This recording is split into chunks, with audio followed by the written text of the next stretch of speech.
Bismillahirrahmanirrahim. Assalamualaikum warahmatullahi wabarakatuh. Alhamdulillahirabbil alamin wassalatu wassalamu ala sayyidil mursalin wa ala alihi wa sahbihi ajmain. Subhanaka la ilma lana illa ma 'allamtana innaka antal alimul hakim. Rabbi israh li sadri wa yassir li amri wa hlul 'uqdatam min lisani yafqahu qawli. Allahumma salli ala sayyidina Muhammadin al-Fatihi lima ughliq wal khatimi lima sabaq nasiril haqqi bil haqq wal hadi ila siratikal mustaqim wa ala alihi haqqa qadrihi wa miqdarihi al-azim.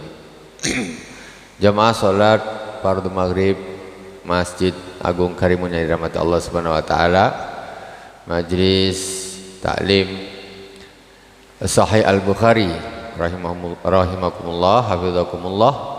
Malam ini kita lanjutkan kajian Bukhari kita sampai kepada bab Minaddin al-firal minal fitan.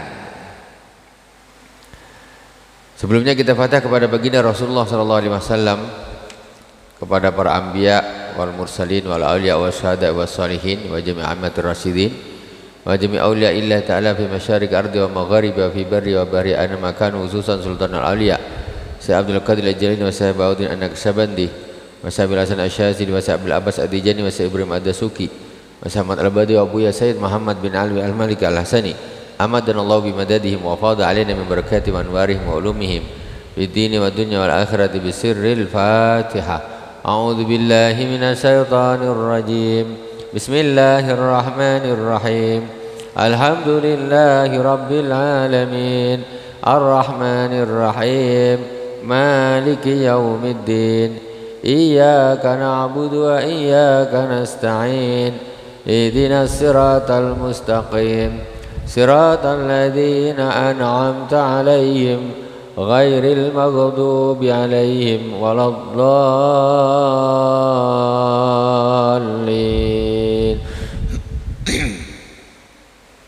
Bismillahirrahmanirrahim.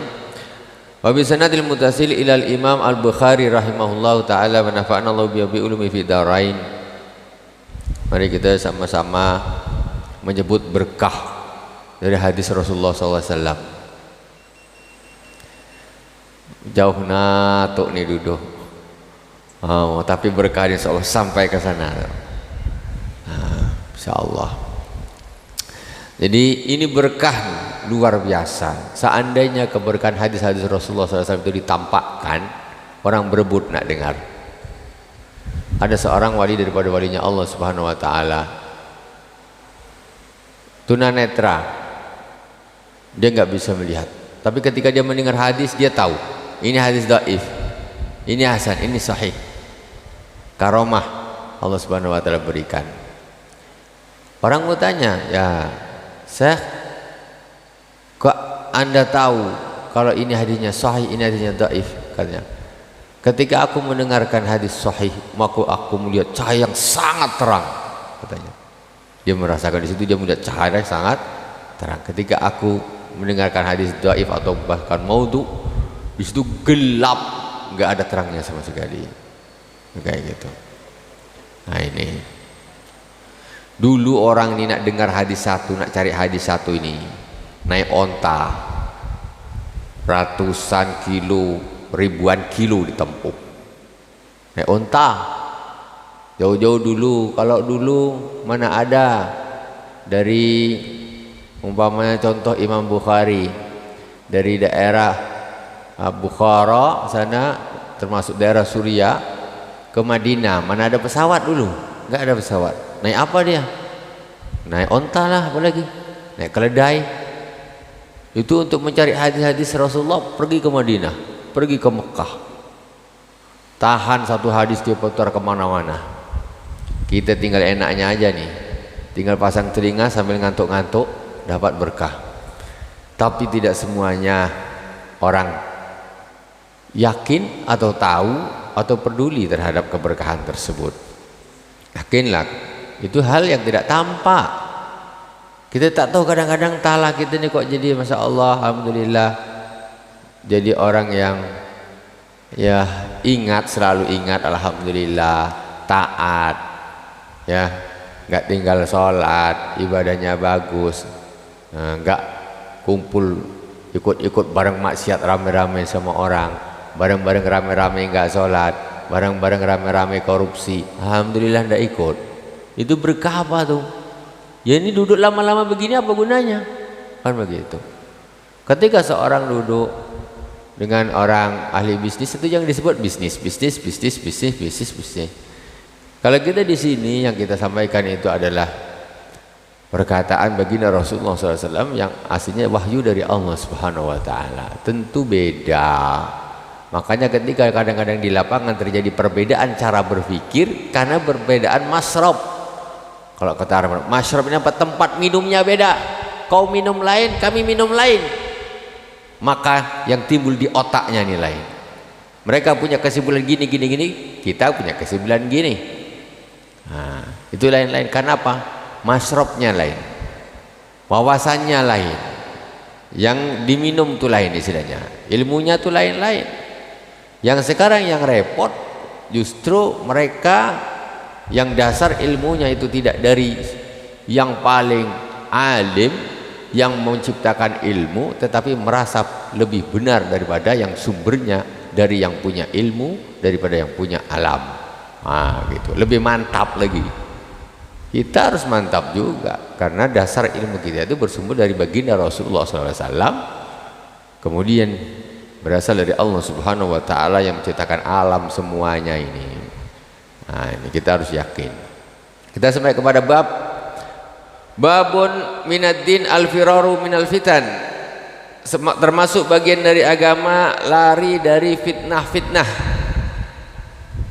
Perhatikan, fitnah di zaman sekarang itu diartikan secara sempit. Fitnah cuma diartikan apa kalau zaman kita orang-orang kampung, orang-orang masyarakat. Fitnah cuma diartikan orang tuh tak buat, dibilang buat. Nah, kok fitnah? Nah, itu aja. Nah, bukan sesimpel itu fitnah. Nah, itu bukan yang dimaksud fitnah, bukan itu. Fitnah. Qala wa bi ilaikul haddatsana Abdullah ibni Maslamah an Malikin an Abdurrahman bin Abdullah ibni Abdurrahman bin Abi Sa'ah an abihi an Abi Sa'id al-Khudri radhiyallahu ta'ala anhu qala Rasulullah sallallahu alaihi wasallam yusiku ayyakuna khairu malil muslimi ghanamun yatba'u biha sya'afal jibali wa mawaqi al-qatri yafiru bidinihi minal fitan. Kata Rasulullah sallallahu alaihi wasallam, hampir nanti sudah dekat waktunya, zamannya datang, bahwa sebagus-bagus harta seorang muslim itu adalah kambing yang dia gembala di pegunungan-pegunungan, ya, dan di tempat-tempat yang terpencil. Itu harta nanti suatu zaman, kata Rasulullah. Jadi satu zaman Rasulullah ini dah tahu macam zaman sekarang nih, apa harta yang paling halal sekarang nih. Kalau kita dah bercampur baur, segala macam campur baur. Makanya kata Rasul, nanti sudah dekat nih zamannya akan datang, yang paling bagus-bagusnya harta seorang muslim itu kambing yang dia gembala sendiri di gunung-gunung sana, ya, di tempat-tempat gunung-gunung, di tempat-tempat terpencil, ya, di tempat-tempat umum, di hutan-hutan lindung lah katakan, yang tidak berpemilik, ya. Mereka lari dari apa? Yafirru bidinihi minal fitan. Dia lari dengan membawa agamanya dari fitnah-fitnah. Termasuk fitnah apa berarti? Fitnah riba, fitnah haram, makan haram, fitnah maksiat, itu fitnah semuanya. Aku kalau tinggal di kota tak bisa. Fitnahnya banyak, kemaksiatan bertebaran. Nak cari makan yang betul-betul halal susah. Luar biasa susahnya. Karena perekonomian kita ini pun sudah perekonomian yang sudah bukan berlandaskan atau bukan berasaskan yang islami. Kita kan sudah mengadopsi perekonomian gaya barat. Nah, jadi semuanya kita kena imbasnya semua. Semua perekonomian berputarnya di bank. Apalagi mana yang tak tersangkut? Semua tersangkut. Jadi macam mana nak cari yang paling halal sekali? Kalau zaman sekarang ini tempat kita, mungkin ini dikiaskan lah. Kalau di zaman Nabi dulu tuh orang-orang tuh gembala kambing. Kalau kita sekarang nih, kita ini tempat kepulauan, yang paling halal tuh cari ikan, mancing, jale, tuh paling apa namanya Pak? Paling halal. Ikan tak ada ikan makan riba, tak ada. Dia ikan tuh miliknya Allah Subhanahu wa taala. Syaratnya umpannya juga harus super halal. Mau mancing umpannya juga harus yang halal betul. Umpannya nyuri pula, alah. Beli udang, duitnya duit dah istilahnya tidak murni kehalalannya, masih kena juga. Jadi kambing, kenapa kambing itu paling halal? Dia makannya rumput. Rumput itu punya Allah Subhanahu wa taala. Sehingga kambing itu tumbuh membesar dengan makanan halal, kita makan dagingnya sangat halal. Itu macam gitu. Kalau sekarang kita susah kerja di kantor, aduh. Manipulasi sana, manipulasi sini, mark up sana, mark up sini, potong sana, potong sini. Macam mana? Gembala kambing di hutan lindung sana, dia makan rumput kambingnya itu, kambing yang halal, rumput yang dimakan halal, kita makan kambingnya halal. Itu kata Rasulullah. Akan datang nanti orang yang seperti itu dibenarkan. Kenapa dia? Aku tak sanggup di kota, susah. Dia pergi ke gunung-gunung untuk menyelamatkan agamanya. Maksudnya begitu. Karena itu namanya zaman fitnah. Sekarang ini kan zaman fitnah. Prostitusi, pajak, siapa yang makan hasilnya? Nah, kan? Susah kita karena sudah merata. Penjualan minuman keras atau apalah, tempat-tempat hiburan, tempat kemaksiatan, pajak, duitnya kumpulkan jadi satu, bagi. Macam mana? Kan bercampur. Ini yang jadi masalah ya. Makanya ini kata Rasulullah. Jadi kalau orang nak betul-betul nak cari halal, piara kambing dekat hutan. Itu dia. Paling mentok kalau kita udahlah mancing aja lah. Mancing, resign. Kerjanya jadi resign. Sanggup tak resign kerjaan mancing tiap hari? Ikan halal, umpannya halal, menjaga agamanya. Tuh, ini Nabi yang bilang, ini bukan saya. Ini babnya Imam Bukhari. Ini al-firar Aminadin al-firar minal fitan. Jadi termasuk agama yaitu lari daripada fitnah. Jadi itu beratnya kita hidup di zaman sekarang. Susah. Sekarang oke lah. Sekarang karena memang susahnya kita untuk menghindar. Jangan karena susah kita nyebur sekali. Salah juga. Alah sama aja kata dia. Engkau pun anu juga. Jangan gitu. Kita nih sekedar umpamanya contoh, naruh duit di mana? Ya di bank syariah, kan gitu. Ini namanya tidak terjun bebas. Katanya alah sama aja tuh. Nah ini kan berarti dia nekat masuk di kelumpur. Yang jelas ini sudah ada niat untuk menuju kepada syariat. Yang kedua, kan ada sistem yang dia cuma naruh uang saja, wadiah istilahnya. Uang kita ya itulah uang kita, tidak bertambah dan tidak berkurang. Contoh. Nah, karena kita nak syarif, itu sudah paling bagus, sudah itu sudah paling bagus. Kalau mau tak pakai sekali, sekarang dah zamannya. Kalau gitu duit taruh bawah bantal lah, kan? Tapi kau pun taruh di bank juga, sama aja. Jangan gitu. Ini ada orang punya niat menuju kepada syariat, masih banknya syariat, terus naruhnya yang bukan yang ribawi. Jadi nggak ada nekat.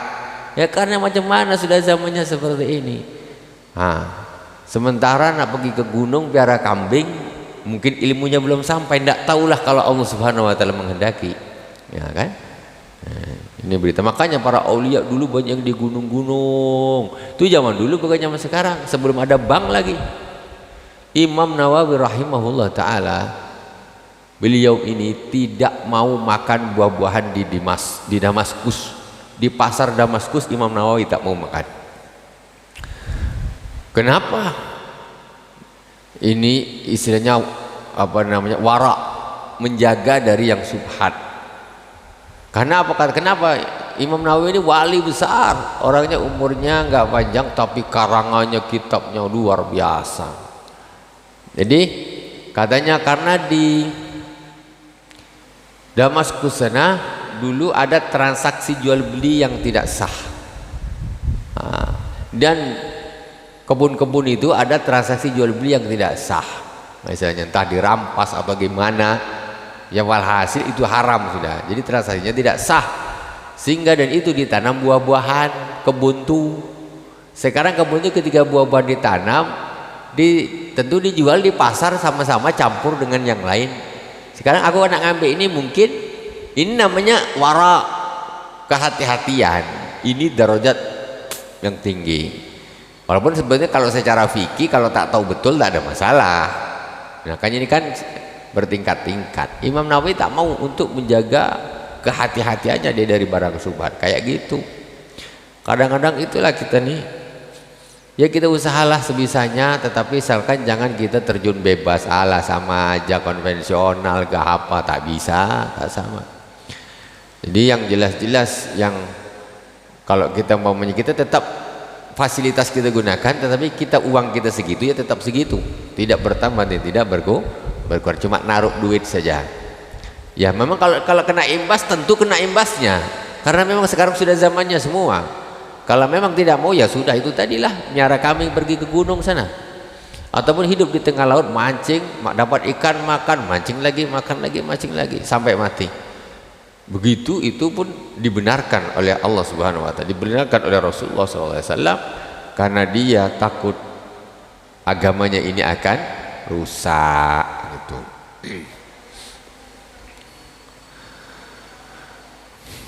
Kemudian babun qaulun Nabi sallallahu alaihi wasallam, ana a'lamukum billahi wa annal ma'rifata fi'lul qalbi liqaulillahi ta'ala walaki yu'akhidhukum bima kasabat qulubukum. Bab menerangkan tentang perkataan sabda Rasulullah SAW, sabda Nabi SAW, aku adalah orang yang paling alim tentang Allah di antara kalian. Wa anal ma'rifata fi'lul qalbi, sedangkan makrifat itu adalah perbuatan hati. Makrifat tahu, makrifat itu perbuatan hati. Liqauli sallallahu alaihi wasallam, walaki yu'akhidukum bima kasabat qulubukum. Tetapi Allah Subhanahu wa taala akan menghisab kalian disebabkan apa yang hati-hati kalian kerjakan. Nah, jadi hati pun dihisab juga. Hadis yang pertama, hadatsana Muhammad bin Salam qala akhbarana Abdah an Hisham an Nabi an Aisyah an Sayyidah Aisyah radhiyallahu taala anha qalat kana Rasulullah sallallahu alaihi wasallam idza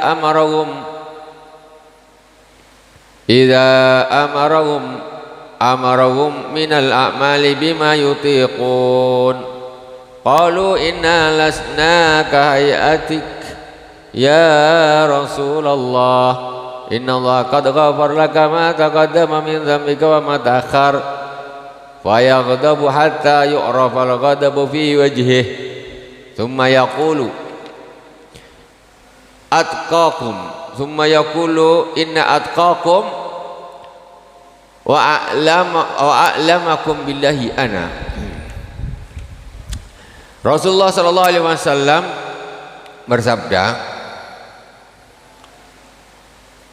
Sayyidah Aisyah radhiyallahu taala anha berkata, Rasulullah sallallahu alaihi wasallam ketika memberi perintah kepada para sahabat Rasulullah memberi perintah dengan amal-amal yang sanggup dilakukan oleh para sahabat. Qalu inna lasna kahatika ya Rasulullah.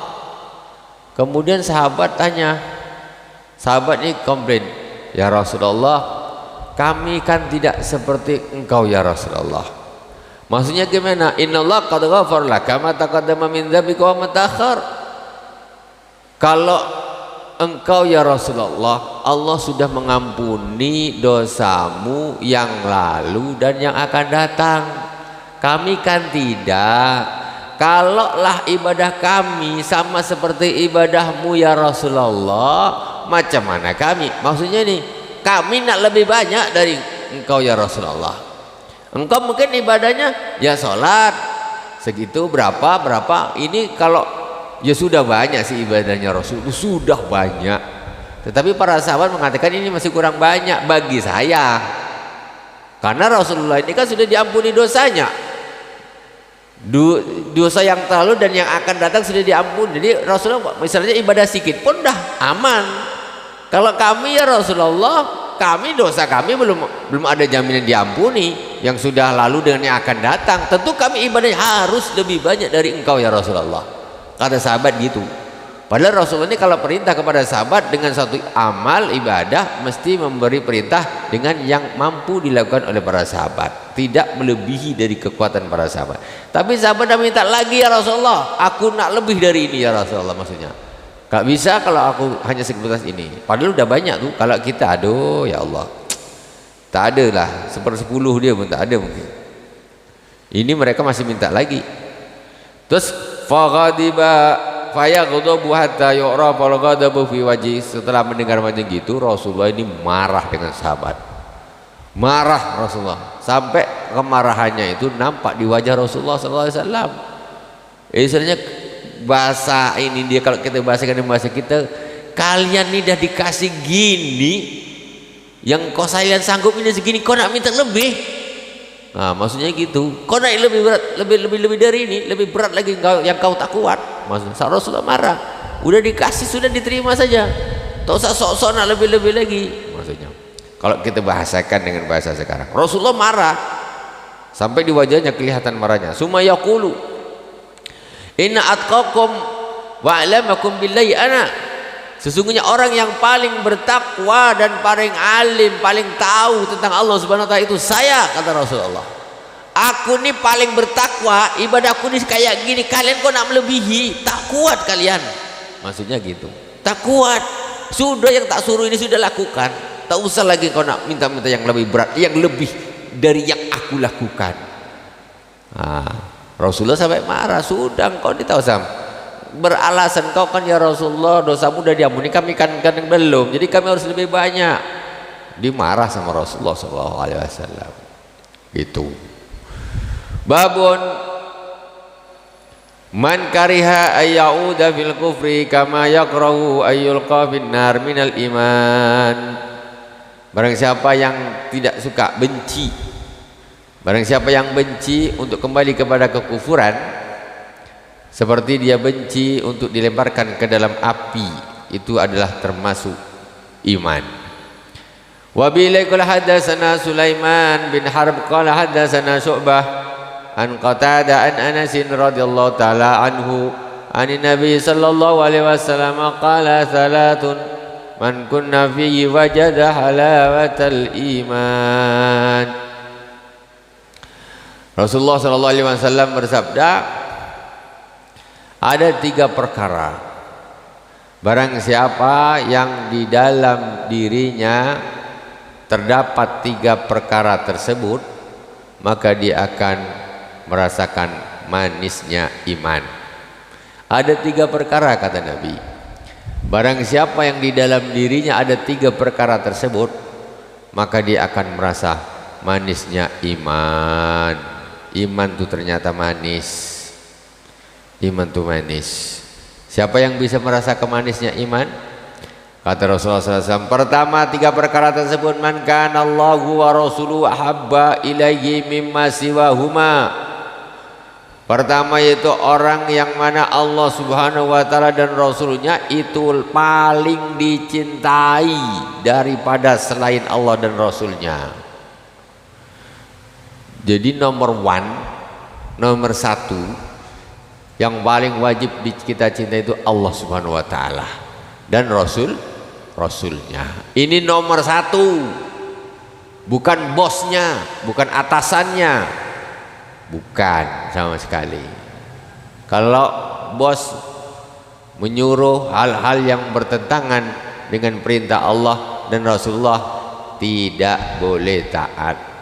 Nah, itu atasannya perintah kok gak cocok dengan perintah Allah Subhanahu wa taala dan Rasulnya, tidak boleh taat. Karena urutan loyalitas kita ini pertama kepada Allah, kedua kepada Rasulullah SAW. Ini tidak bisa ditawar. Orang ini satu syaratnya nih, pokoknya ini harus urutan nomor atas, gak bisa di nomor dua kan, tiga kan, gak bisa. Kalau orang masih milih dunianya daripada Allah dan Rasulnya, ya wallahu a'lam sudah. Ini bedanya kan di situ orang-orang praktek daripada komitmen seseorang bagaimana dia cinta sama Allah dan Rasulnya itu seperti apa. Nah, itulah yang akhirnya membedakan sikapnya ketika terjadi permasalahan-permasalahan. Jadi Allah dan Rasulnya harus lebih kita cintai. Namanya orang kita cintai, contoh namanya cinta. Sekarang kita nih, kita sama bapak kita, ya. Kita compare sekarang cinta kita kepada Rasulullah dengan cinta kita kepada ayah kita, bapak kita, nih mana yang lebih kita cinta? Contoh sekarang kalau kita ada seorang menghina Rasulullah SAW, hati kita macam mana? Ada marahnya, ada sakit hati, ada nak ngamuk, bagaimana hati kita? Terus ada orang bilang ke kita di depan kita, menghina habis orang tua kita. Bapak engkau tuh macam bapaknya dibikin, dibikin disama-samakan dengan kaki empat. Kira-kira kita macam mana? Marah tidak? Bapak kita dibilang, bapak engkau tuh macam disebut dia kaki empat, hidung besar mamanya. Kita sakit hati tak? Kenapa kita sakit hati ketika bapak kita digitukan? Karena kita cinta kepada orang tua kita, kan gitu. Tapi ketika Rasulullah SAW itu dihina, kita tidak ada rasa yang seperti itu berarti cinta kita kepada orang tua kita mengalahkan cinta kita kepada Rasulullah SAW. Cinta kita kepada duit kita mengalahkan kepada Rasulullah SAW. Cinta kita kepada pangkat kita mengalahkan cinta kita kepada Rasulullah SAW. Nah, ini masalahnya. Makanya di sini ini syarat pertama orang nak kepingin manisnya iman. Memang susah mencintai Rasulullah tuh, mencintai Allah dan Rasulullah memang susah.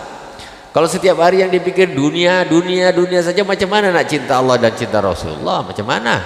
Cinta duit yang ada, cinta duit, cinta dunia, cinta pangkat itu yang ada. Macam mana? Karena sudah setiap hari itu yang dihadapi. Itu nomor satu. Yang kedua, wa man ahabba 'abdan la yuhibbu illa lillah, dan tidaklah mencintai seorang hamba kecuali ia mencintainya karena Allah. Gak bisa ditawar juga nih. Nak suka sama orang itu karenanya harus karena Allah, harus itu. Kalau nak suka karena orang, karenanya duit, karenanya pangkat, karenanya kepentingan, enggak karena Allah, padahal ini enggak cocok dia nih. Secara karena Allah enggak orang ini yang dia cintai. Tapi berhubung gimana nih proyek nih, ini kan jadi masalah. Jadi dia lebih cinta orang ini bukan karena Allah Subhanahu wa taala. Kalau orang ini enggak berhak dicintai karena Allah kok. Ahlu maksiat, dia ini sudah jelas orang-orang ahlu maksiat, orang zalim. Lah kok dicintai itu karena siapa berarti? Karena apa?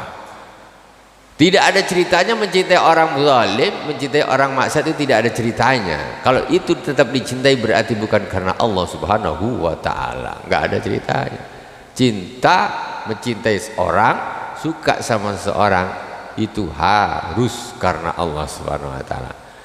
Kalau enggak karena Allah, itu berarti cinta yang palsu, cinta yang berbahaya. Ya, cinta berbahaya. Cintanya ahli dunia, lebih sayang kepada dunianya, lebih jadikan dunia sebagai tujuan daripada Allah Subhanahu wa taala dan Rasulnya. Memang kadang-kadang berat. Cinta kepada Allah, kepada Rasul ini kadang-kadang memang berat. Tak dapat dunia kadang-kadang. Kalau aku bela-belain Allah dan Rasulnya, tak dapat dunia aku nih, hilang dunia aku. Ini udahlah zalim lah, maksiat lah. Tapi aku harus cinta sama dia nih.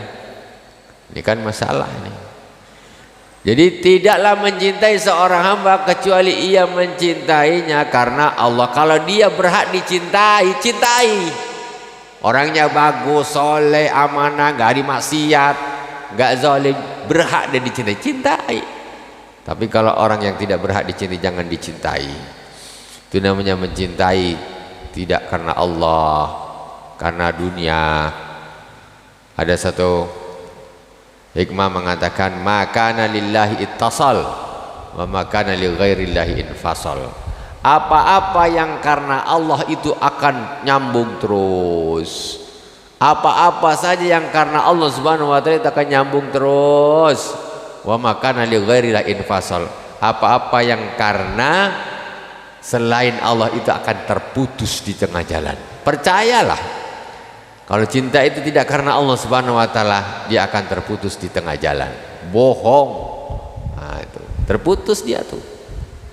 Tapi kalau karena Allah tidak akan terputus. Yang ketiga, waman yakrahu ayyauda fil kufri ba'da id anqadahu Allah kama yakrahu ayyulqa finnar. Yang ketiga yaitu orang yang benci untuk kembali kepada kekafiran setelah Allah Subhanahu wa taala menyelamatkannya, seperti dia benci untuk dilemparkan ke dalam api. Enggak mau, siapa mau dilemparkan ke api? Ini suara apa ini?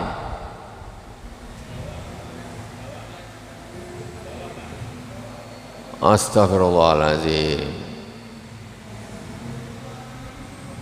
Ini hadis Rasulullah nih. Dilawan dia dengan menyanyi-nyanyi pula.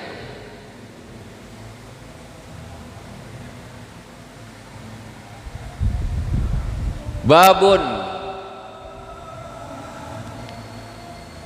tafadulu ahli iman fil amal. Keutamaan ahli iman di dalam amal.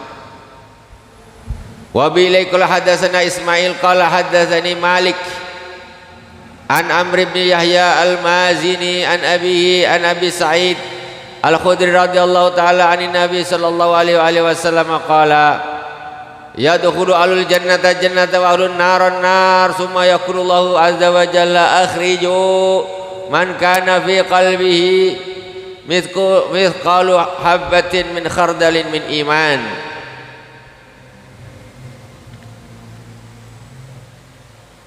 Seandainya ini kasus yang sekarang ini terjadi di zaman Rasulullah SAW, ya, ini kan hadisnya Rasulullah nih, ini kan sabda Rasulullah. Rasulullah sedang bersabda, menyampaikan sabdanya, didengarkan oleh para sahabat. Siapa? Ada kelompok lain yang dengan permainan-permainannya. Kira-kira Rasulullah ridho nggak? Tidak mungkin Rasulullah SAW ridho, mustahil. Mustahil Rasulullah ridho, nggak mungkin, mustahil.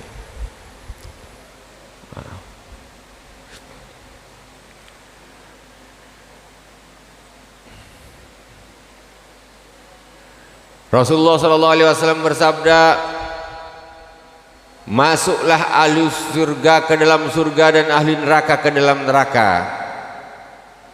Summa yaqulu ta'ala akhriju man kana fi qalbi misqalu habbatin min khardalin min iman.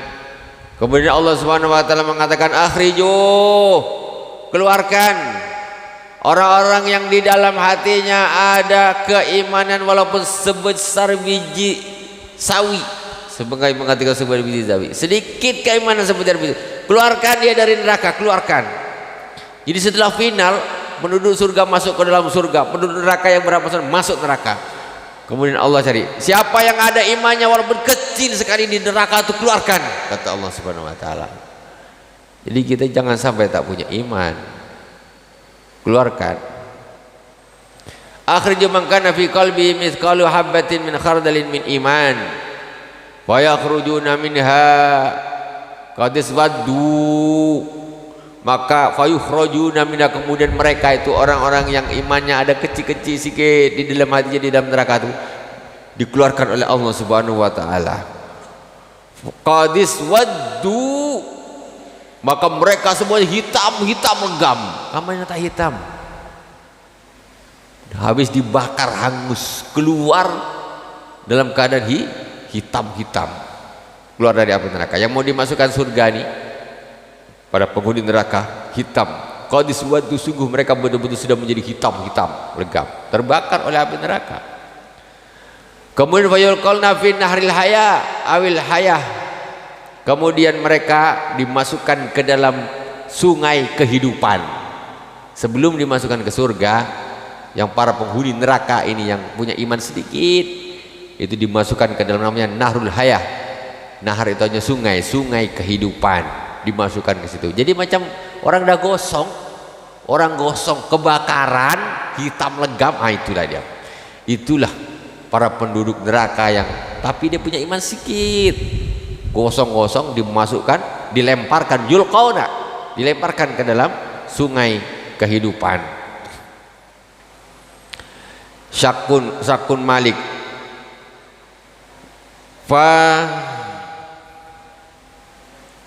nggak nampak.